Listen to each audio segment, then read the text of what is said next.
नमो भगवते वासुदेवाय। ओम नमो भगवते वासुदेवाय। ओम नमो भगवते वासुदेवाय। हरे कृष्णा। सभी भक्तों को सादर प्रणाम। श्रीमद् भागवतम महापुराण सत्रोज्ञ श्रृंखला में सभी भक्तों का स्वागत है। हम सभी यहाँ पर 18,000 श्लोकों वाले श्रीमद् भागवतम महापुराण को अंतर्राष्ट्रीय कृष्ण भावनामृत संघ के संस्थापक आचार्य कृष्ण कृपामूर्ति श्री श्रीमद् अभय चरणारविंद भक्ति वेदांत स्वामी श्रील प्रभुपाद की पुस्तकों के माध्यम से भक्तों के संग श्रवण और पठन करने का प्रयास कर रहे हैं। जैसा कि सत्रों का प्रारूप है, वर्तमान विषय वस्तु के संदर्भ में संक्षिप्त अवलोकन, तत्पश्चात मंगलाचरण और उसके बाद एक एक श्लोक का वाचन और अनुवाद, श्रवण और पठन करते हुए हम सत्र में आगे बढ़ेंगे। वर्तमान विषय वस्तु के संदर्भ में हम सभी स्कंद 10 अध्याय 36 आज के सत्र में आरंभ करने जा रहे हैं। अध्याय 36 में वृषभासुर अरिष्ट का वध है। अब तक के 515 सत्रों में हमने स्कंद 10 अध्याय 35 तक श्रवण किया था और विशेष रूप से पिछले अध्याय में जहां कृष्ण के वन विहार के समय गोपियों द्वारा कृष्ण का गायन, अर्थात जब कृष्ण प्रत्यक्ष रूप से गोपियों के समक्ष नहीं होते हैं तब उनके रूप गुण लीला सौंदर्य के बारे में चिंतन करते हुए उनको प्रकृति का हर तत्व कितना स्नेह करता है इसको स्मरण करते हुए उनको भक्ति शिरोमणि गोपियां साधक के रूप में जीव को कैसे भगवान को भजना चाहिए, साधना चाहिए, इसका अवलोकन कराती हुई स्मरण करती हैं। सुंदर श्लोकों के साथ गायन हुआ है। हम सभी ने वहां तक श्रवण किया है। आज के सत्र में वृषभासुर अरिष्ट के वध के बारे में श्रवण करेंगे। तो जिनके पास पुस्तक है, मेरा अनुरोध रहेगा कि पुस्तक का प्रयोग करेंगे, अन्यथा 40 श्लोकों वाले इस अध्याय को क्रमशः हम सभी स्क्रीन पर दिखने वाले श्लोकों से श्रवण पठन करने का प्रयास करेंगे। आरंभ करते हैं मंगलाचरण से।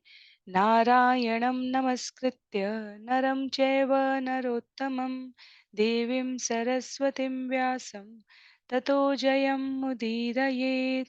शृण्वतां स्वकथा कृष्ण पुण्यश्रवणकीर्तन यद्यन्तस्तो यभद्राणि विदुनोति सुयत्स्यतां। नष्टप्रायेषु भद्रेषु नित्यं भागवत सेवया भगवत्युत्तमश्लोके भक्तिर्भवति नैष्ठिकी।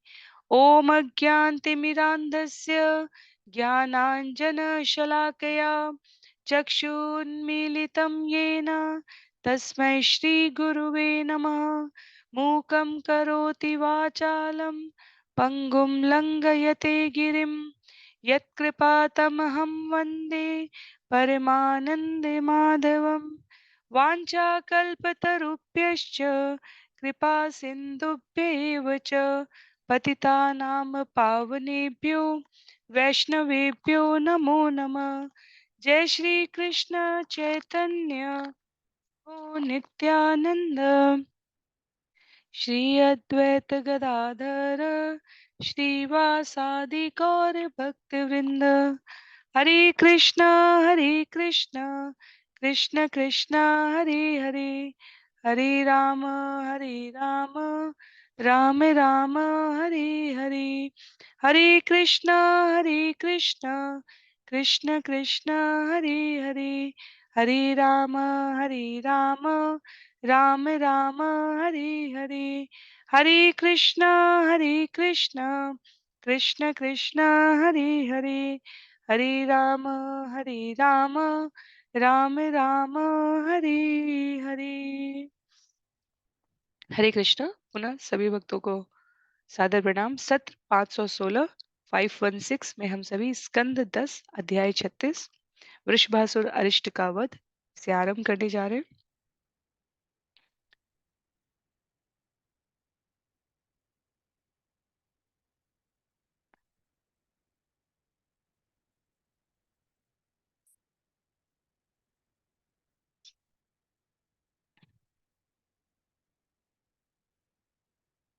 यह अध्याय लगभग श्रीमद् भागवतम में भगवान श्री कृष्ण के वृंदावन लीला के अंतिमतम कुछ अध्यायों में है, क्योंकि यहाँ पर अब कंस को नारद मुनि से ज्ञात होने वाला है कि कृष्ण और बलराम वास्तव में वसुदेव के पुत्र हैं।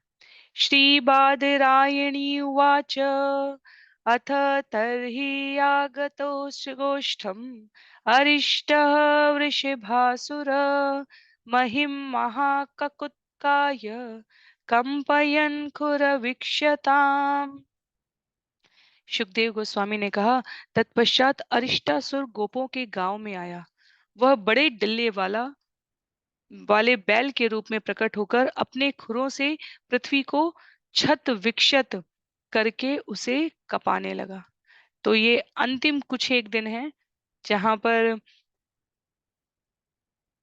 अक्रूर के द्वारा कृष्ण कंस का संदेश लेकर कि कृष्ण और बलराम सहित नंद बाबा को एक विशाल यज्ञ का जो आयोजन कंस द्वारा कराया जा रहा है उसमें बुलाया गया है। और कृष्ण पुस्तक में श्रील प्रभुपाद स्पष्ट बताते हैं कि अरिष्टासुर के वध के साथ ये ज्ञात होने लगा था कि अब तक भेजे गए एक एक असुरों को मारने वाला और कोई नहीं, कृष्ण है। और ये कृष्ण नारद जी द्वारा पुष्टि कर देने के पश्चात कि और कोई नहीं, स्वयं देवकी का आठवां पुत्र है। तो अरिष्टासुर जब एक बार, यहाँ तात्पर्य में लिखते हैं विष्णु पुराण के अनुसार संध्या के समय कृष्ण के गांव में प्रविष्ट हुआ था।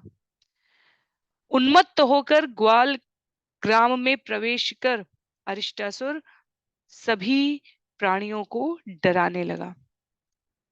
श्लोक संख्या 2 में रम्भमाणखरतरं पदाच विलिखन् महीम् उदम्य पुक्षं वप्राणि विषाणाग्रेण चोद्धरन् किंचित किंचित शकृत मुंचन मुत्रयन् स्तब्धलोचन। अरिष्टासुर ने जोर से रंभाते हुए धरती को खुरों से कुरेदा। वह अपनी पूंछें उठाए और अपनी आंखें चमकाता अपने सींगों के नोकों से बांधों को चीरने लगा और बीच बीच में थोड़ा थोड़ा मलमूत्र भी छोड़ता जाता था। यस्य निर्हादितेनांग निष्ठुरेण गवां नृणां पतन्त्य कालतो गर्भा स्रवन्ति स्म भयेन वै निर्विशन्ति घना यस्य ककुद्यच्चलशङ्कया तं तीक्ष्णशृङ्गमुद्वीक्ष्य गोप्यो गोपाश्चु तत्रसु। हे राजन, तीखे सींगों वाले अरिष्टासुर के डिल्ले को पर्वत समझकर बादल उसके आसपास मंडराने लगे। अतः जब ग्वालों तथा गोपियों ने उस असुर को देखा तो वे भयभीत हो उठे। दरअसल उसकी गर्जना की तीव्र गूंज इतनी भयावह थी कि गर्भिणी गौवों तथा स्त्रियों के गर्भपात हो गए। विशाल भयानक आकार के इस अरिष्टासुर द्वारा गांव में प्रवेश किया गया। अभी तक हम विचार करके देखें तो जो भी ब्रजमंडल में उत्पात करने के लिए आया, कृष्ण पुस्तक में श्रील प्रभुपाद कहते हैं भगवान श्री कृष्ण ने उसे रहने वाले स्थान की सीमा से बाहर रखा था। शक्टासुर को बिना किसी उत्पात के वहीं का वहीं मार डाला जो छकड़े का रूप बनाकर आया था। अन्यथा तृणावर्त को ऊपर ले गए, पूतना को बाहर की तरफ चरागाह में लेकर गए, अगासुर, बकासुर, धेनुकासुर, प्रलंबासुर, जितने भी असुरों का हम नाम याद करें वो रहने के स्थान से बाहर थे। पर अरिष्टासुर ने प्रवेश किया है गांव की सीमा के भीतर। और इतनी भयानक आकृति सामने से देखकर सारा नगर भयभीत, सारा गांव भयभीत हो गया। पशवो दुद्रुवु भीता राजन संत्यज्य गोकुलम कृष्ण कृष्णेति ते सर्वे गोविंदम शरणं ययु। हे राजन, घरेलू पशु भय के मारे चरागाह से भाग गए और सारे निवासी कृष्ण कृष्ण चिल्लाते हुए शरण के लिए भगवान गोविंद के पास दौड़ने लगे। भगवानपि तत वीक्ष्य गोकुलं भयविद्रुतं मा भैष्टेति गिराश्वास्य वृषासुरमुपायत। जब भगवान ने देखा कि सारा गोकुल भय के मारे भागा जा रहा है तो उन्होंने यह कहकर उन्हें आश्वासन दिया, डरना मत। तत्पश्चात उन्होंने वृषासुर को इस प्रकार ललकारा। भगवान ने सबको भयभीत न होने के लिए कहते हुए प्रत्यक्ष रूप से अरिष्टासुर को ललकारा है। कहते हैं, गोपाले पशुभिः मंद त्रासिते किम सत्तमा मयि शास्तरि दुष्टानां त्वत्विधानां दुरात्मनां। रे मूर्ख, रे दुष्ट, तुम क्या सोचकर ग्वालों को तथा उनके पशुओं को डरा रहे हो, जबकि मैं तुम जैसे दुरात्माओं को दंड देने के लिए यहाँ हूँ। इत्यास्फोत्याच्युतोरिष्टं तलशब्देन कोपयन् सख्युरंसे भुजा भोगम प्रसार्यावस्थितो हरि। ये शब्द कहकर अच्युत भगवान हरि ने अपने हथेलियों से अपनी बाहें ठोकी, जिससे जोर की ध्वनि से अरिष्ट और अधिक क्रुद्ध हो उठा। तब भगवान अपनी बलशाली सर्प जैसी बाह अपने एक सखा के कंधे पर डालकर असुर की ओर मुंह करके खड़े हो गए। तो जैसे मल्ल युद्ध के लिए ललकारा जाता है सामने वाले प्रतिद्वंदी को, तो अपनी बाहें हथेलियों से अपनी बाहें ठोकते हुए कृष्ण आवाहन कर रहे हैं अरिष्टासुर का कि मेरी तरफ आओ, मेरी तरफ आओ। इन सामान्य जनमानस को क्यों डरा रहे हो? और इसने अरिष्टासुर को प्रत्यक्ष आवाहन की तरह ललकारने की तरह संबोधित किया है यहाँ पर कृष्ण ने। और उसके पश्चात एक सखा के कंधे पर हाथ रख के इस इधर मुंह करके खड़े हो गए। तो अरिष्टासुर यदि इधर है तो इस प्रकार खड़े हो गए जैसे कि उपेक्षा कर रहे हो। कहने का अभिप्राय है कि मैं तुम्हें कुछ नहीं समझता, तुम क्या सामान्य नागरिकों को त्रास दे रहे हो, यदि मुकाबला करना है तो इधर आओ। इस प्रकार उकसाने पर अरिष्टासुर के बारे में सुखदेव गोस्वामी कहते हैं श्लोक संख्या 9 में, सो अपि एवं कोपितोरिष्ट खुरेणावनीम उल्लिखन् उद्यत्पुक्ष भ्रमन् मेघ क्रुद्धः कृष्णम् उपाद्रवत्। इस तरह उकसाने पर अरिष्ट ने अपने एक खुर से धरती कुरेदी और तब वह क्रोध के साथ कृष्ण पर झपटा। ऊपर उठी हुई उसकी पूंछ के चारों ओर बादल मंडरा रहे थे। अग्रण्यस्तविषाणाग्र स्तब्धाश्रिकलोचनच्युतम् कटाक्षिप्याद्रवत्तूर्णम् इंद्रमुक्ताशनी यथा।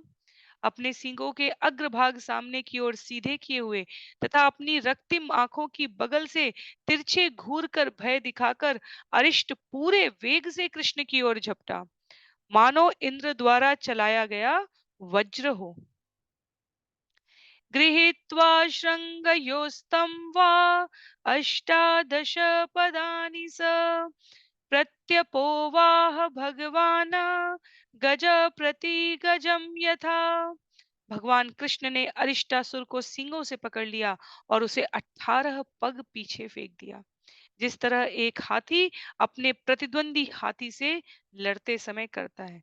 तो अरिष्टासुर के बल को सम्मान देते हुए, अरिष्टासुर की भयावकता को मान देते हुए भगवान ने 18 पग पीछे ही भेजा, ये प्रस्तुत करते हुए कि अरिष्टासुर वास्तव में कोई साधारण वृषभ नहीं था, अत्यंत भयावह, बलशाली और दुर्दांत प्रकार का प्राणी था। स अपविद्ध भगवता पुनः उत्थाय सत्वरम् आपतत्स्विन्न सर्वांग निश्वसन क्रोध मूर्छित।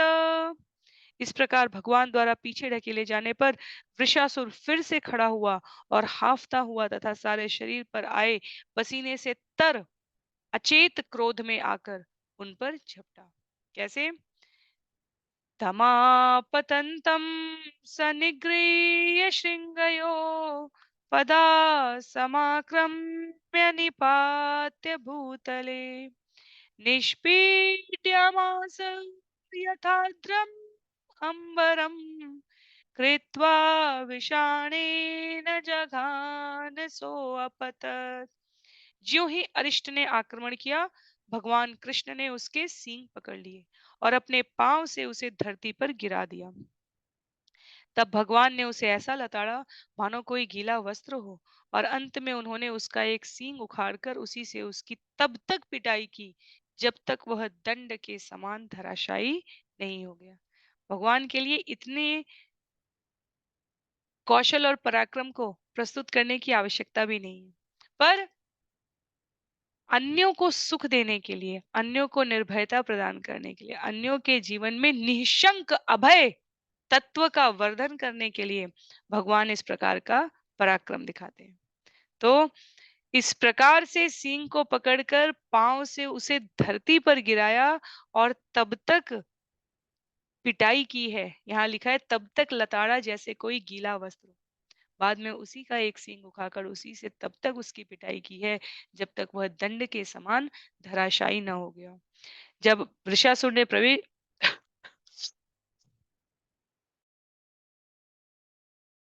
जब वृषासुर ने प्रवेश किया है तब हमें स्मरण रखना चाहिए कि उसका कुबड़ इतना विशाल था कि मेघों को पर्वत के समान लगा और वो उसके आसपास खड़े थे। ऐसे विशालकाय आकृति थी। भगवान को किसी अतिरिक्त अस्त्र शस्त्र की आवश्यकता नहीं थी।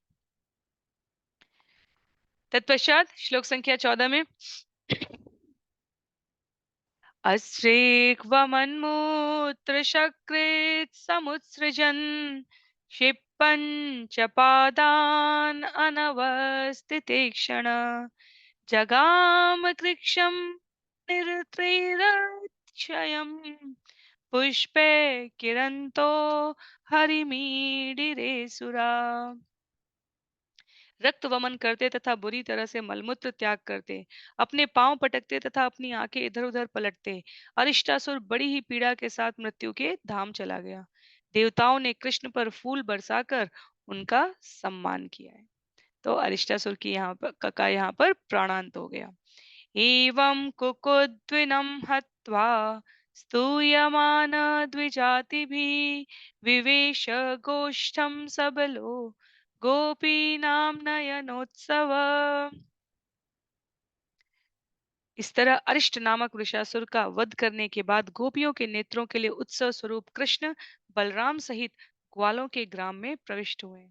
तो इस पूरे वर्णन में श्रील प्रभुपाद बताते हैं कृष्ण पुस्तक में कि उन्होंने इस प्रकार खदेड़ दिया था उस असुर को ग्राम के बाहर, क्योंकि वो ग्वाल बाल गोपियों नंद बाबा यशोदा मैया के समक्ष इतने भीषण दुर्दांत असुर की इस प्रकार की मृत्यु का उन्हें दर्शन नहीं कराना चाहते थे।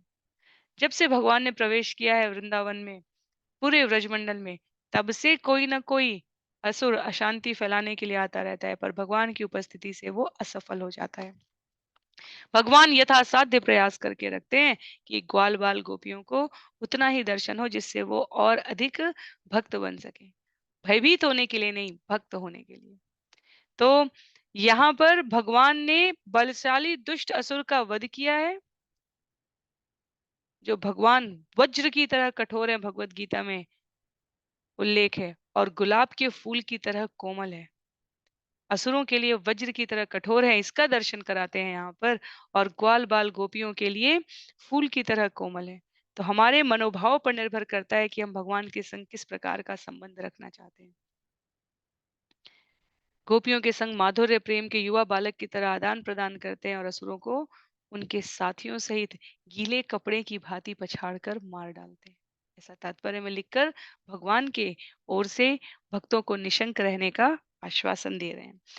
आगे कहते हैं सुखदेव गोस्वामी श्लोक संख्या 16 में, अरिष्टे निहते दैत्ये कृष्णेन अद्भुत कर्मणा कंसा यथाह आह भगवन नारद देव दर्शन। अद्भुत काम करने वाले श्री कृष्ण द्वारा अरिष्टासुर का वध हो जाने पर नारद मुनि राजा कंस से बतलाने गए। दैवी दृष्टि वाले इस शक्तिशाली मुनि ने राजा से इस प्रकार कहा।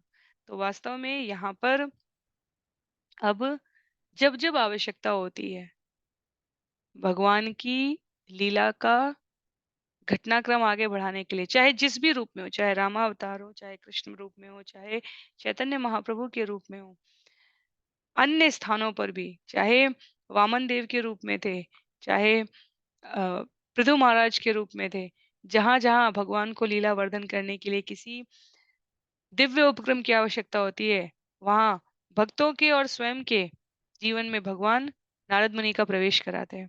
नारद मुनि ने सोचा कि अब ये घटनाक्रम बढ़ाया जाए। कृष्ण का मथुरा में प्रवेश होना चाहिए, कंस का वध होना चाहिए, क्योंकि अभी तो पूर्ण कला अवतार मनुष्य रूप में भगवान के इस प्राकट्य का बहुत बड़ा क्षेत्रफल विभिन्न स्थानों पर जाकर लीला करने के लिए प्रयोग होने वाला है।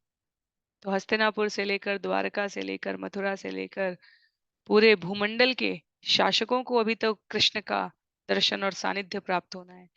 ब्रजमंडल से भगवान के बाहर प्रतीकात्मक रूप से बाहर जाने का अवसर अब शीघ्रातिशीघ्र लाना है। वैसे भगवान ब्रजमंडल के बाहर कभी नहीं जाते। भगवान कहते हैं मैं अपने भक्तों से विलग कभी नहीं जाता। लेकिन भगवान एक ही स्थान पर रहते हुए अनगिनत स्वरूप धारण कर सकते हैं, और उस अर्थ में यहाँ पर नारद मुनि अब जा रहे हैं कंस को ये बतलाने के लिए कि क्या लगता है, क्या ये कोई साधारण मनुष्य का कार्य है अरिष्टासुर जैसे असुर का वध करना। शिला प्रभुपाद कृष्ण पुस्तक में भी उल्लेख करते हैं, और यहाँ पर विश्वनाथ चक्रवर्ती ठाकुर ने पुराणों से 20 ऐसे श्लोक उद्धृत किए हैं जहां संध्या समय अरिष्टासुर को मारने के पश्चात जब भगवान गोपियों के पास जाते हैं बलराम और अन्य ग्वाल बालों के संग, तो राधा तथा कृष्ण के मध्य परिहासपूर्ण वार्ता हुई है, और इस वार्ता के परिणाम स्वरूप राधा कुंड तथा श्याम कुंड की उत्पत्ति के विषय में वर्णन मिलता है। तो ये तात्पर्य में इसका उल्लेख किया हुआ है, क्योंकि गोपियों ने कहा तुमने बैल को वृषभ को मारा है, तुम वृषभ हंता हो गए हो। चाहे अरिष्ट नामक विशाल असुर ने बैल का रूप ही क्यों न धारण किया हो, पर गोवंश के रूप में आए हुए इस असुर को मारने के पश्चात तुम्हें प्रायश्चित करना पड़ेगा, और उस प्रायश्चित के लिए तुम्हें हर लोक तीनों लोक के हर तीर्थ स्थल का जल अपने ऊपर छिड़कना होगा। तो कृष्ण कहते हैं मैं क्यों घूमने जाऊं तीनों लोक में, मैं असंख्य तीर्थ स्थलों को यहीं पर ले आऊंगा और उसमें स्नान कर लूंगा। और ये कहकर भगवान मुकुंद ने अपनी एड़ी से भूमि पर प्रहार किया है, और उस प्रहार के फलस्वरूप भोगवती नदी का जल जो पाताल खंड से आ रहा है वो सभी को आवाहन करवाकर वहां उपस्थित हो जाता है।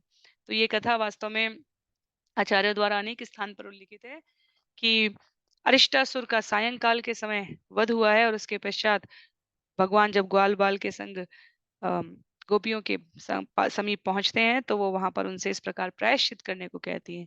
तो जिस अम, तिथि पर हम राधा कुंड और श्याम कुंड का उद्भव मनाते हैं उसी तिथि पर अरिष्टासुर का वध हुआ है।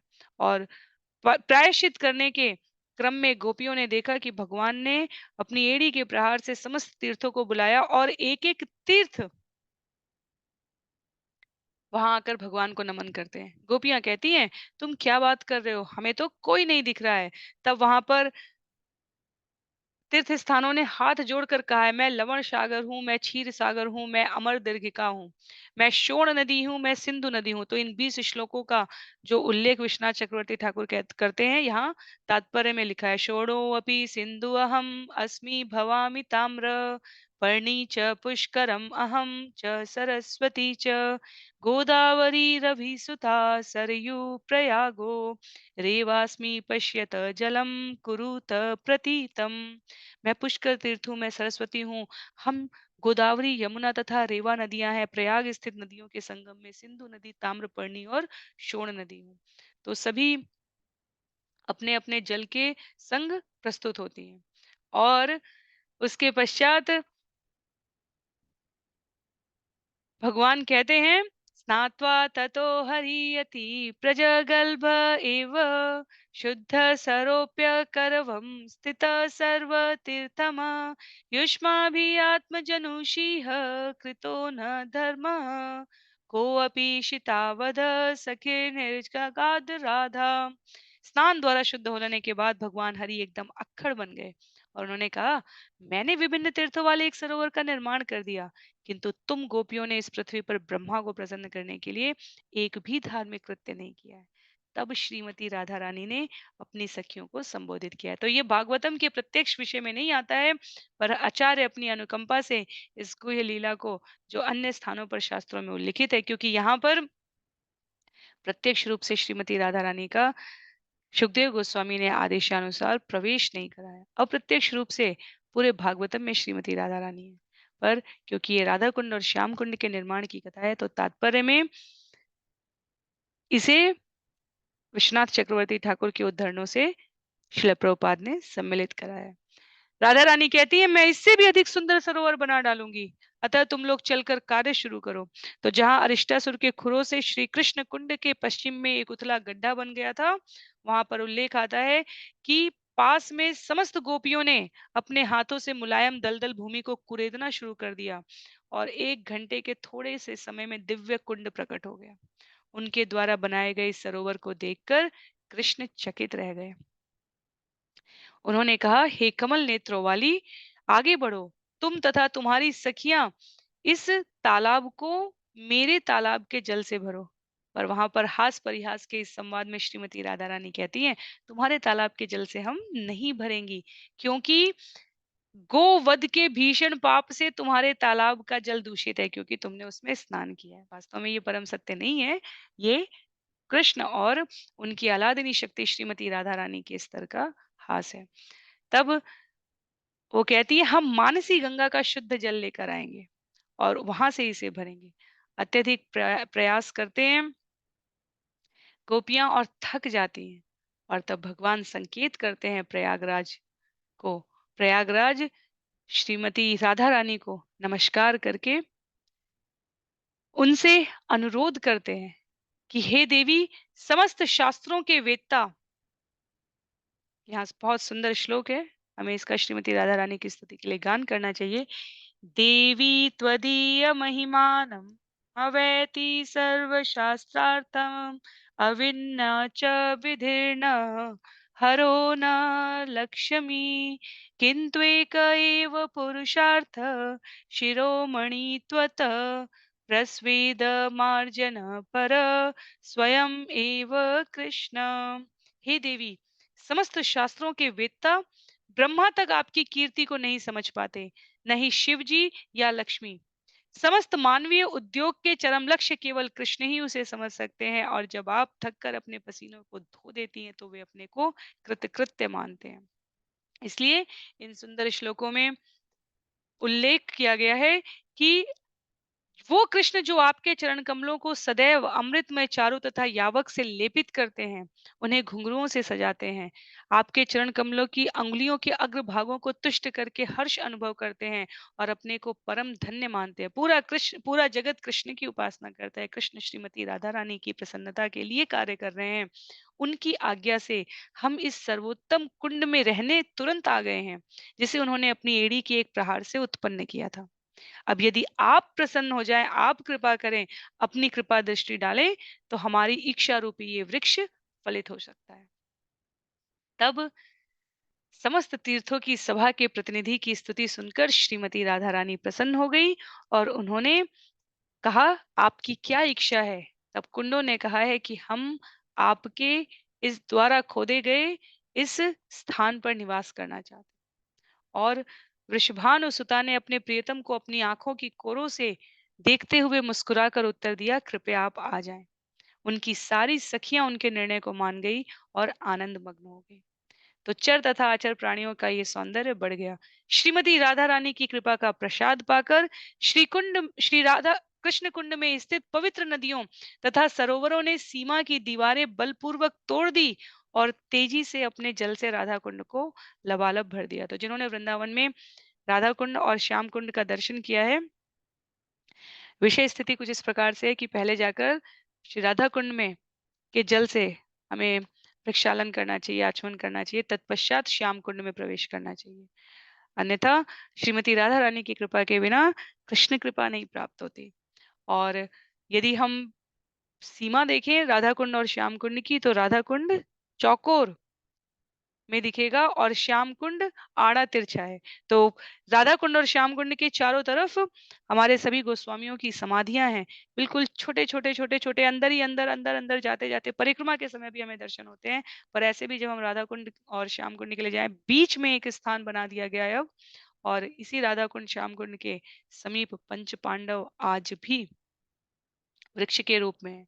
तो जब हमारे गोस्वामी चैतन्य महाप्रभु ने 550 वर्ष करीब पुनः आकर राधा कुंड और श्याम कुंड को स्थापित किया था, क्योंकि समय के साथ ये लुप्त होने लगे थे। तो उन्होंने सही स्थान को ढूंढकर पुनः वहां पर अ, हम सभी सामान्य जीवों के लिए, कलयुग के लिए उसको स्थापित किया है, जो कुछ अगले कुछ हजार वर्षों तक रहने वाला है। तो अपने इस मनुष्य जीवन का हमें सदुपयोग करना चाहिए, इन स्थानों का दर्शन अवश्य करने का प्रयास करना चाहिए, क्योंकि भगवान स्वयं कहते हैं, मोचे हरि प्रियतमे तव कुंड में तन्मत कुंड मत कुंड तोपि महिमा अधिकम अस्तु लोके अत्रैव मे सलिल केली इहैव नित्यम स्नानं यथा त्वम असि तद्विदम सरो में। तब भगवान हरि बोले, हे राधा, तुम्हारा यह कुंड सारे विश्व में मेरे कुंड से भी अधिक विख्यात हो। मैं यहाँ पर नित्य ही स्नान करने और जल लीलाएं करने आया करूंगा। निसंदेह यह सरोवर तुम्हारे समान ही मुझे प्रिय है। तो श्रीमती राधा रानी भी कहेंगी, राधा ब्रवीदहम अपि स्वसखी भी एत्य स्नास्याम्य अरिष्ट शत मर्दनम अस्तु तस्य यो अरिष्ट मर्दन सरस्युरु भक्तिरत्र स्नायात् वसेन्मम स एव महाप्रियोस्तु। राधा ने उत्तर दिया, मैं भी आपके कुंड में स्नान करने आया करूंगी, भले ही आप यहाँ पर सैकड़ों अरिष्टासुरों का वध क्यों ना करें। भविष्य में अरिष्टासुर को दंड दिए गए स्थान पर स्थित इस सरोवर में जिस किसी को उत्कट भक्ति होगी और जो भी इसमें स्नान करेगा या इसके पास निवास करेगा, वह निश्चय ही मुझे अत्यंत प्रिय होगा। तो इसीलिए श्री राधा और कृष्ण की लीलाएं आचार्यों ने शास्त्रों के प्रमाण में अनेक अनेक ग्रंथों में उल्लेखित की हैं। जब भी ब्रजमंडल की लीला में श्रीमती राधा रानी अपनी सखियों के साथ और कृष्ण ग्वाल वालों के संग मिलते हैं, आरंभ सदैव किंचित प्रकार के विनोदपूर्ण आरोप प्रत्यारोप से होता है, पर अंत सदैव एक दूसरे के प्रति अत्यधिक कृतज्ञता, सम्मान, स्नेह और प्रेम दर्शन कराते हुए जीवों को, भक्तों को आनंदित करते हुए होता है। तो श्याम कुंड में प्रतिदिन श्रीमती राधा रानी के प्रवेश का उल्लेख है और राधा कुंड में स्वयं कृष्ण निवास करते हैं।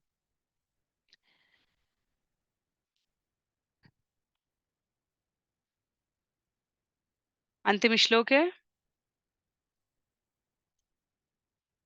इन 20 श्लोकों के समूह का, जिसमें लिखा है, रासोत्सवं प्रकुरुते स्म च तत्र रात्रौ कृष्णाम्बुदकृतम् आहासहर्ष वर्ष श्रीराधिका प्रवर विद्युदलंकृत श्री त्रैलोक्यं मध्य वीतति कृत दिव्य कीर्ति।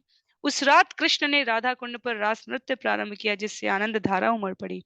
श्री कृष्ण बादल के समान लगते थे और श्रीमती राधा रानी बिजली की तेज चमक के सदृश थी, जो अपने प्रभुत सौंदर्य से आकाश को पूरित कर रही थी। इस तरह उनकी दैवी महिमा तीनों लोकों में व्याप्त हो गई। महिमा तीनों लोकों में सदैव से व्याप्त है, उनको पुनः दर्शन करने का अवसर प्राप्त हो गया। तो यहाँ पर कहते हैं विश्वनाथ चक्रवर्ती ठाकुर, महामुनि होने के कारण नारद मुनि का पूर्ण पुरुषोत्तम भगवान श्री कृष्ण के द्वारा प्रयोग किया जाता है। अरिष्ट वध के साथ कृष्ण की वृंदावन लीलाओं का लगभग अंत हो रहा है। अभी केशी असुर का वध करना बाकी है, पर लगभग अंत हो रहा है। इसलिए वे कृष्ण की लीलाओं को वृंदावन से मथुरा में स्थानांतरित करने के लिए, उस मार्ग को सुगम करने के लिए कंस के पास पहुंचे और उससे बोले। श्लोक संख्या 17 में सुखदेव गोस्वामी महाराज परीक्षित को बता रहे हैं कि नारद मुनि मथुरा पहुंचकर क्या कर रहे हैं। यशोदाया सुतां कन्यां देवक्या कृष्णमेव च रामं च रोहिणीपुत्रं वसुदेवेन बिभ्यता न्यस्तो स्वमित्रिनन्देव्ये याभ्यां ते पुरुषा हता। नारद ने कंस से कहा, यशोदा की संतान वस्तुतः कन्या थी और कृष्ण देवकी का पुत्र है। यही नहीं, राम रोहिणी का पुत्र है। वसुदेव ने डरकर कृष्ण तथा बलराम को अपने मित्र नंद महाराज के हाथों में सौंप दिया और इन्हीं दोनों बालकों ने तुम्हारे आदमियों को मारा है।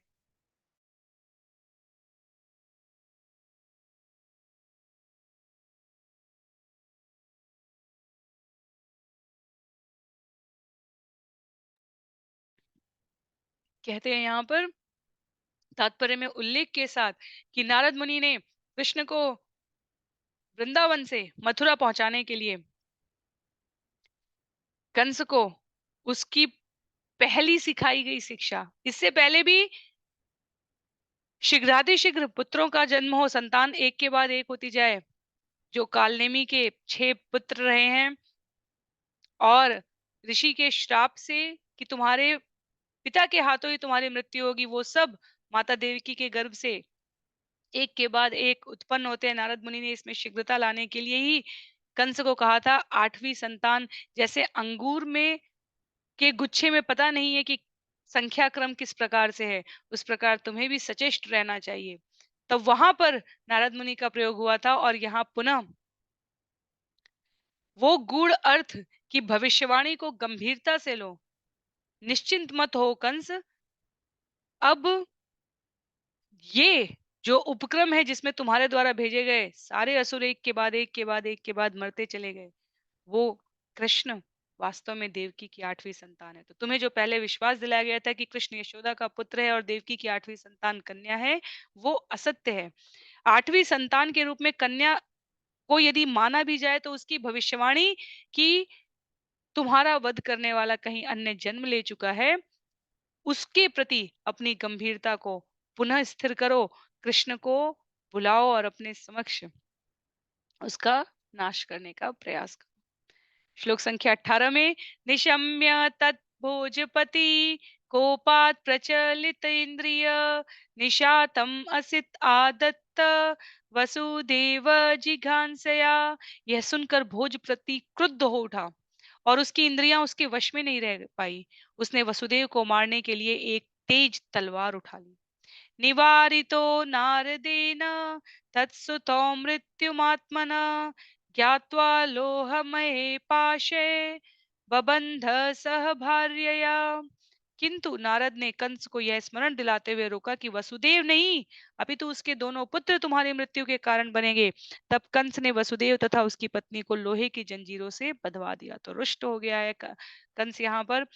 नारद मुनि उसे रोकते हैं, वसुदेव को मारकर क्या मिलेगा, भविष्यवाणी तो उसके पुत्रों को तुम्हें नुकसान पहुंचाने का प्रयास करना चाहिए, क्योंकि भविष्यवाणी के अनुसार तो उसके पुत्र तुम्हें नुकसान पहुंचाने वाले हैं। तो यदि तुम वसुदेव को मार दोगे, एक संकेत देते हैं आचार्य, कंस विचार करता है कि यदि वसुदेव को मार दोगे तो हो सकता है कि उसके पुत्र और भाग जाएं और तुम्हारे पास कभी आए ही ना, पहुंच ही ना पाए। इसलिए तुम्हें चाहिए कि उन्हें यहाँ मथुरा में बुलाओ। तो श्री विश्वनाथ चक्रवर्ती ठाकुर की टिप्पणी है यहाँ पर कि नारद ने कंस को यह सूचना देकर कि वसुदेव तथा देवकी जैसे महान भक्तों के साथ शत्रुतापूर्ण व्यवहार नहीं करो। वसुदेव नारद मुनि के प्रति अत्यंत कृतज्ञ रहेंगे और स्कंद 11 में इसका उल्लेख आएगा, जहां कृष्ण के हाथों से कंस की मृत्यु की व्यवस्था करा रहे नारद की इस प्रत्यक्ष कृत्य को वसुदेव सराहना करते हैं। तो एक प्रकार से देखा जाए तो कृष्ण के मथुरा आने का, अपने प्रिय पिता से भेंट कराने का जो पूरा प्रबंध है, वो यहाँ पर नारद मुनि के द्वारा किया जा रहा है। आगे कहते हैं श्लोक संख्या 20 में प्रतियाते तु देवर्षो कंस आभास्य केशिनम प्रेषयामास हन्येताम भवता राम केशवे।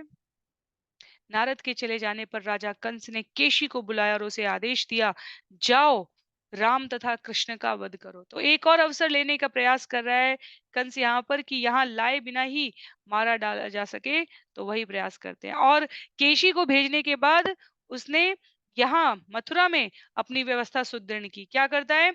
ततो मुष्टिक चाणूर शलतो शलकादीनाम अमात्यान हस्तिपांचैव समाहूयाः भोजराट। इसके बाद भोजराज ने मुष्टिक, चारूण, शल, तोशल इत्यादि अपने मंत्रियों तथा अपने महावतों को भी बुलाया। राजा ने उन्हें इस प्रकार संबोधित किया। भो भो निशम्यतामेतद्वीर चाणूरमुष्टिको नंद व्रजे किलासाते सुतावानक दुन्दुभे रामकृष्णो ततो मह्यं मृत्यु किल निदर्शित भवद्भ्यामिह संप्राप्तो हन्येतां मल्ललीलया। मेरे वीरों चाणूर तथा मुष्टिक, यह सुन लो। आनक दुंदुभि वसुदेव के पुत्र राम तथा कृष्ण नंद के व्रज में रह रहे हैं। यह भविष्यवाणी हुई है कि ये दोनों बालक मेरी मृत्यु के कारण होंगे। जब वे यहाँ लाए जाएं तो तुम उन्हें कुश्ती लड़ने के बहाने मार डालना। मञ्चाक्रियन्तां विविधा मल्लरङ्गपरिश्रिता पौरा जानपदा सर्वे पश्यन्तु स्वैरसंयुगम्। तुम कुश्ती का अखाड़ा तैयार करो जिसके चारों ओर देखने के अनेक मंच हों और नगर तथा जनपदों के सारे निवासियों को इस खुली प्रतियोगिता देखने के लिए ले आओ। तो वास्तव में वातावरण कुछ इस प्रकार से हो रहा है कि किसी भी स्थिति में कृष्ण और बलराम भागे नहीं और इतनी भयानक तैयारी करो कि उस दृश्य को देखकर वे भयभीत हो जाएं। पर जब उन पर आक्रमण हो तब वे भयभीत हो। चारों तरफ से घिरे हुए निवासियों को देखकर वो बिल्कुल किसी प्रकार के आक्रमण का अनुभव ना करें। बाहर से उन्हें उत्सव का माहौल दिखना चाहिए, पर जब आक्रमण हो तब उनके निकल भागने का कोई अवसर नहीं हो। इसलिए इसे रंगभूमि कहा गया था। तो आगे जो अभी जो निमंत्रण जाएगा उसमें रंगभूमि पे यज्ञ आयोजन हो रहा है, इस अर्थ में बुलाया गया है। कहते हैं श्लोक संख्या 25 में महामात्र त्वया भद्र रंगद्वार्योपनीयताम द्विप कुवलयापीनो जहि तेन ममाहितो। हे महावत, मेरे अच्छे आदमी, तुम अपने हाथी कुवल्या पीड़ को अखाड़े के प्रवेश द्वार पर खड़ा करना और उसके द्वारा मेरे दोनों शत्रुओं को मरवा डालना। आरभ्यतां धनुयाग चतुर्दश्यां यथा विधि विशसन्तु पशुन्मेध्यान् भूतराजाय मीढुषे। वैदिक आदेशों के अनुसार चतुर्दशी के दिन धनुष यज्ञ प्रारंभ किया जाए। वरदानी भगवान शिव को पशु मेध में उपयुक्त प्रकार के पशु भेंट किए जाएं। इत्याज्ञाप्यार्थ तंत्रज्ञ आहूय यदुपुंगवं गृहीत्वा पाणिना पाणिं ततो अक्रूरमुवाच। अपने मंत्रियों को इस तरह आदेश दे चुकने के बाद कंस ने यदु श्रेष्ठ अक्रूर को बुलवाया। कंस निजी लाभ निकालने की कला जानता था, अतः अक्रूर के हाथों को अपने हाथ में लेकर वह उससे इस प्रकार बोला। एक रात्रि में सायंकाल संध्या में अरिष्टासुर का वध हुआ है। एक प्रातः काल में इसकी सूचना नारद मुनि द्वारा दी जा रही है। कंस के द्वारा तैयारी की जा रही है। अक्रूर को सूचना देकर, समयावधि के क्रम में बताने का प्रयास कर रही हूं। कृष्ण पुस्तक में उल्लेख आता है, अक्रूर को सूचना देकर कंस वृंदावन में जाने के लिए कहेंगे और जब तक अक्रूर पहुंचेंगे सायंकाल के समय, उस दिन के समय में केशी पहले ही वृंदावन जा चुका है। तो कंस चारों ओर से तैयारी कर रहा है। एक तरफ यहां मथुरा में यदि आते हैं तो पहले द्वार पर कोल्या पेड़ हाथी मार डाले या फिर पहलवानी की, कुश्ती की समय ये बड़े-बड़े अ, मुष्टिक, चाणूर, शल्य, तोशल ये सब मार डालें। अक्रूर जाएँ उससे पहले संभव हो तो वृंदावन में ही मार डालें। तो सभी चारों ओर से तैयारी कर रहा है कंस यहाँ पर। और इसीलिए कहते हैं जो भगवान के श्री चरणों से स्वतंत्र रहते हैं, वो इस जगत में सुरक्षा के सभी प्रकार के उद्यम करते हैं। जो भगवान के श्री चरणों में जुड़े हुए हैं, उन्हें कोई भी असुर आने पर सिर्फ कहना होता है, हे कृष्ण कृष्ण। इसी अध्याय में हमने देखा कैसे अरिष्टासुर के आने पर गोपियों ने, ग्वाल वालों ने सिर्फ कृष्ण को पुकारा है। तो जो भगवान के चरणों में परतंत्र हैं, बंधे हुए हैं, वो पूरे जगत के विभिन्न झंझावातों से स्वतंत्र रहेंगे। पर अक्रूर को बुलाकर यहाँ पर सभी झंझावातों में घिरा हुआ कंस कहता है, भो भो दानपते मह्यम क्रियतां मैत्र मादृत नान्यस्त्वत्तो हित तमो विद्यते भोज वृष्णिषु। हे सर्वश्रेष्ठ दानी अक्रूर, आप आदर के साथ मुझ पर मित्रोचित अनुग्रह करें। भोजों तथा वृष्णियों में आपसे बढ़कर कोई अन्य हम पर कृपालु नहीं है। तो अपना काम करवाना है कंस को, इसलिए उनको प्रशंसा भरे शब्दों से संबोधित करता है। अतः त्वाम आश्रित सौम्य कार्य गौरव साधनम यथेन्द्रो विष्णुमाश्रित्य स्वार्थम अद्य गमत विभु। हे भद्र अक्रूर, आप सदैव अपना कर्तव्य गंभीरता पूर्वक करने वाले हैं। अतएव मैं आप पर उसी तरह आश्रित हूँ जिस तरह पराक्रमी इंद्र ने अपना लक्ष्य प्राप्त करने के लिए भगवान विष्णु की शरण ली थी। वास्तव में कृष्ण पुस्तक में श्रील प्रभुपाद उल्लेख करते हैं, जब भी जिस भी असुर को भेजते हैं कंस, तब तब वहां उसे इतने प्रशंसित शब्दों से उसके अहंकार को और उभारते हुए और बढ़ाते हुए भेजते हैं। अब यहाँ अक्रूर के ऊपर भी वही उपक्रम प्रयोग करने का प्रयास कर रहे हैं कंस। कहते हैं, गच्छ नंद व्रजम तत्र सुतो आनक दुंदुभे आसाते तो इहानीन रथेना नयमाचिरम। कृपया नंदग्राम जाएं, जहां पर आनक दुंदुभि के दोनों पुत्र रह रहे हैं, और अविलंब उन्हें इस रथ पर चढ़ाकर यहाँ ले आए। तो अक्रूर वास्तव में भगवान के बहुत सिद्ध साधक भक्तों में आते हैं। और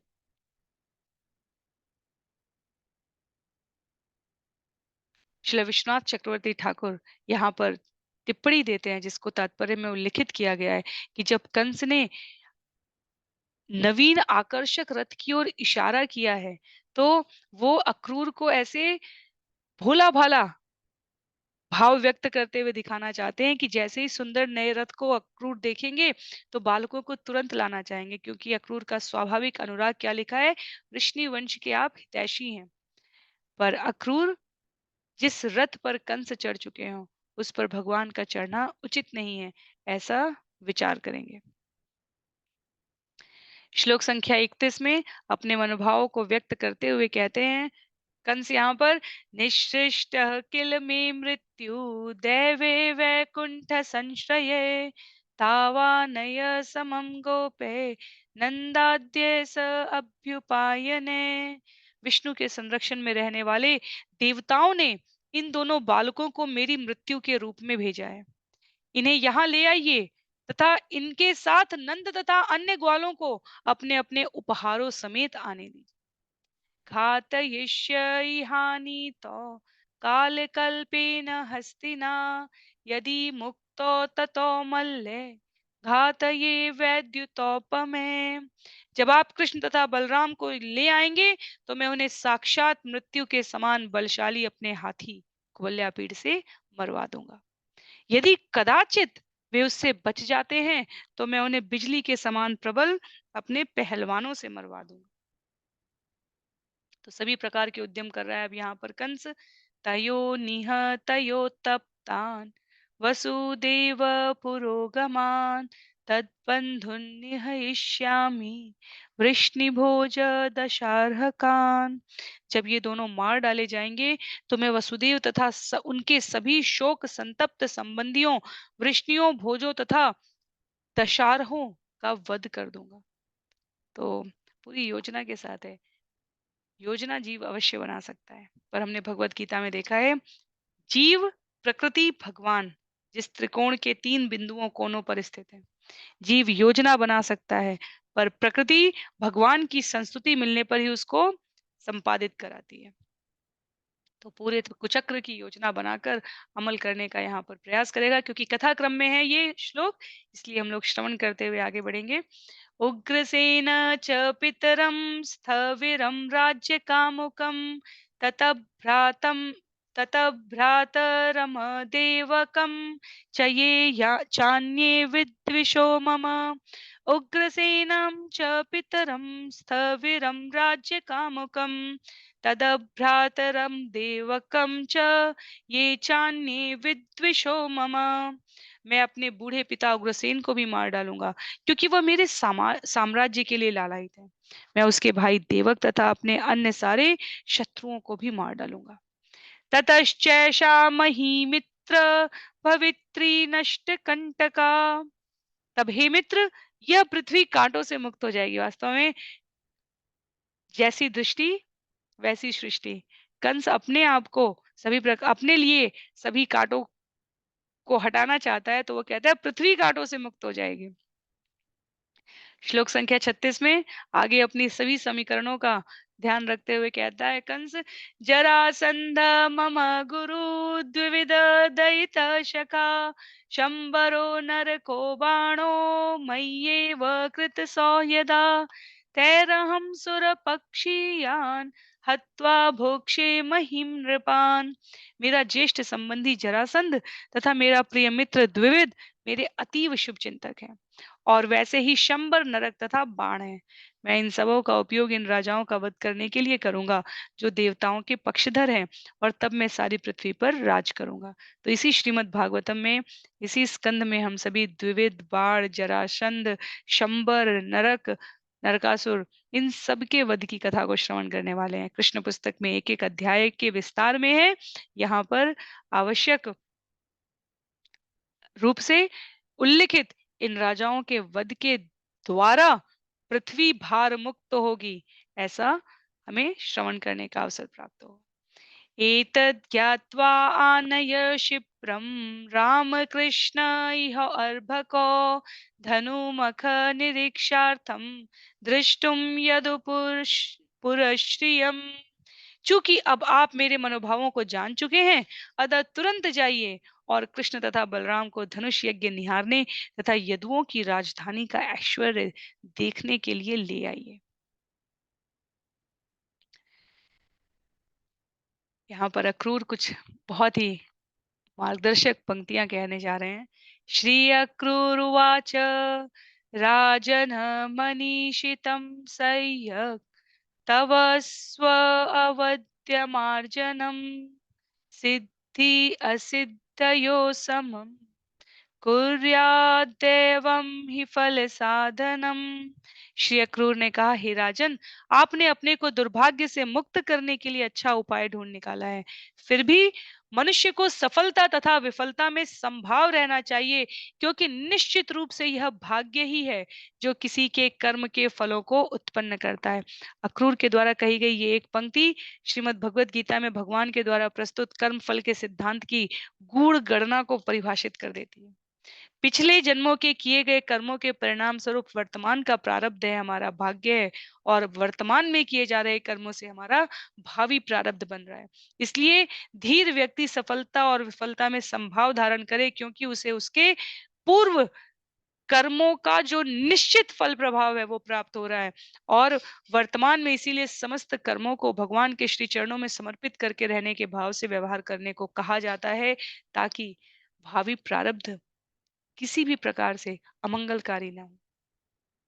जब पूर्ण भक्ति के साथ जीव भगवान के श्री चरणों में समर्पण करके कार्य करता है, तो भगवान उसको अपने यहाँ स्थान देते हैं, अपने पार्षद के रूप में स्थान देते हैं। आध्यात्मिक जगत में निवास करना होता है, जहाँ काल और प्रारब्ध दोनों का अपना कोई अस्तित्व नहीं है।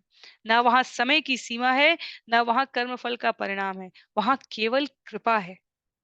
श्लोक संख्या 39 में कहते हैं अक्रूर, मनोरथान करोत्युज्य अर्जनो देवहतानपि युज्यते हर्षशोकाभ्याम् तथाप्यज्ञां करोमि ते मनोरथान् करोति उच्चै जनदेव हतानपि युज्यते हर्षशोकाभ्याम तथाप्यज्ञां करोमि ते। सामान्य व्यक्ति अपनी इच्छाओं के अनुसार कर्म करने के लिए कृत संकल्प रहता है, भले ही उसका भाग्य उन्हें पूरा ना होने दे। अतः वह सुख तथा दुख दोनों का सामना करता है। इतने पर भी मैं आपके आदेश को पूरा करूंगा। तो अक्रूर कहते हैं कि दैवीय गणना के अनुसार भविष्यवाणी हो चुकी है कि आपका वध इस प्रकार होने वाला है। आप अपनी इच्छाओं की पूर्ति के लिए कृत संकल्प हैं कि आप किस प्रकार का कर्म करना चाह रहे हैं, भले आपका भाग्य उसे पूरा ना होने दे। मैं आपके आदेश को पूरा करूंगा क्योंकि मुझे इस पर परम विश्वास है कि जो नियत है वो अपनी गति से संचालित होगा ही। विश्वनाथ चक्रवर्ती ठाकुर कहते हैं, वैसे तो दिखने में अक्रूर शिष्ट और उत्साहजनक शब्दों का प्रयोग कर रहे हैं कि आप अपनी इच्छाओं के अनुसार कर्म करने के लिए संकल्पित हैं, भले आपका भाग्य उसे पूरा न दे। पर वास्तव में उनके कहने का अर्थ है कि आपकी योजना पालन करने के योग्य नहीं है, जो योजना आप ये बना रहे हैं। पर फिर भी मैं पालन करूंगा क्योंकि आप राजा हैं, मैं आपकी प्रजा हूं। आपके द्वारा कहे जाने वाले कृत्य करने और ना करने दोनों में ही मेरा मंगल केवल और केवल भगवान के द्वारा सुनिश्चित है, आपके द्वारा नहीं। तो आप अपने कर्म को करते जाएं, मैं अपने नियत कर्म को, जो प्रजा के रूप में मेरा कर्तव्य है, उसे संचालित करूंगा। वास्तव में देखा जाए तो भीष्म पितामह भी जब कौरव वंश की रक्षा कर रहे हैं, वहां पर वो कहते हैं नियत कर्म, जो राजगद्दी पर बैठा हुआ राजा है उसका संरक्षण करना मेरा उत्तरदायित्व है। पर उस क्रम में वो भगवान की योजना में ही सहायक होते हैं। तो अक्रूर इस प्रकार नीति मर्मज्ञ कूटनीति के शब्दों के साथ कंस को उनके ऊपर आने वाली भावी मृत्यु की जो परिणति है उसके बारे में सावधान भी करते हैं, पर उसके वचनों का पालन करने के लिए वृंदावन की ओर प्रस्थान भी कर रहे हैं। श्रीशुकुवाच एवमादिश्य चाक्रूरं मन्त्रीगणश्च वृषज्य स प्रविवेश गृहं कंस अक्रूर स्वयमालयम। सुखदेव गोस्वामी ने कहा, अक्रूर को इस तरह आदेश देकर कंस ने अपने मंत्रियों को विदा कर दिया और स्वयं अपने घर में चला गया तथा अक्रूर अपने घर लौट आया। इस प्रकार श्रीमद् भागवतम के 10वें स्कंद के अंतर्गत वृषभासुर अरिष्ट का वध नामक 36वें अध्याय के श्री श्रीमदेसी भक्ति वेदांत स्वामी प्रभुपाद के विनीत सेवकों द्वारा रचित तात्पर्य पूर्ण हुए। तो अध्याय यहाँ पर समाप्त हो रहा है, 40 श्लोकों वाला ये अध्याय। अगले सत्र में हम सभी प्रयास करेंगे अध्याय संख्या 37 को आरंभ करने की। अध्याय संख्या 37 जिसका नाम है केशी तथा व्योमासुरों का वध।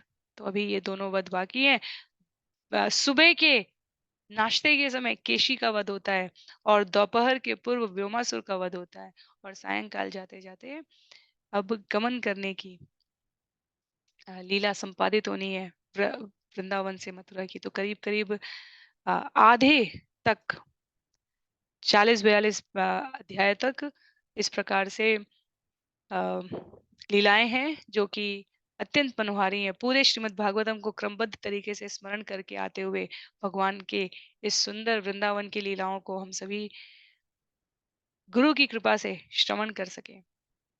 इन प्रथम भाग के दशम स्कंद के अध्यायों के द्वारा इसके लिए ये पूरा उद्यम करने का ये प्रयास है। तो स्कंद 10 अध्याय 37 जहाँ केशी और व्योमासुर असुर का वध होगा, 33 श्लोकों का अध्याय है जिसे हम सभी अगले सत्र में करने का प्रयास करेंगे। आज के लिए सत्र को यहीं पर समाप्त करते हैं। श्रील प्रभुपाद की जय, श्रील गुरुदेव की जय, अनंत कोटि वैष्णव वृंद की जय, श्रीमद् भागवतम महापुराण की जय। हरे कृष्ण।